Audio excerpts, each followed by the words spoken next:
Hello and welcome everybody. I am the way, I am the vine, and ye are the leaves.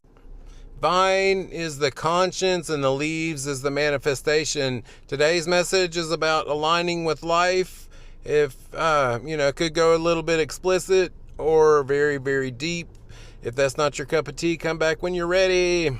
So we talk about manifesting our lives, holding in imagination the end scene, the scene in the end of what we want. So in other words, if you're single and you want to be married, you want to see yourself as already being married, or in other words, not manifesting yourself at the wedding, like this is after the wedding, or in other words, you would want to manifest yourself on the honeymoon. But this applies to health, wealth, and relationships. But the thing is, we want to stay in alignment with the imaginal act that we're seeing, and even though it's an imaginal act, it's still reality. Because remember, the 3D world we're seeing in front of us with our two eyes is the shadow, is the after effect, is the, cause being imagination, effect being the 3D here in the world.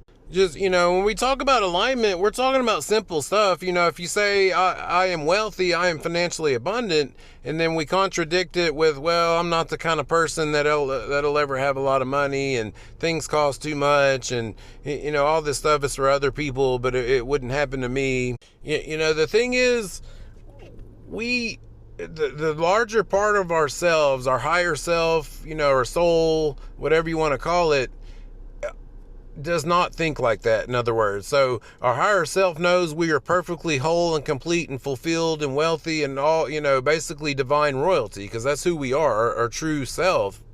So when our human mind starts saying all this stuff, to contradict all that, that's when we're going away from God, or away from the manifest, away from the universe, in other words. But really, speaking more about alignment, this is more about being what you are envisioning, and not, in other words, we're definitely not getting anything we're hoping and wishing for.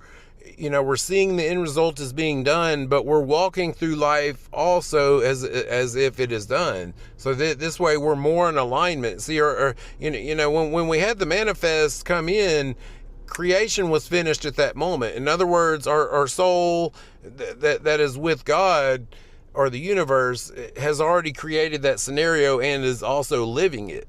So in other words, it's up to us to align back, going that direction. In other words, embodying the manifest that we're holding in our mind. And this is, hard to understand at first. That's why I do these videos. I love y'all. We'll see you on the next one.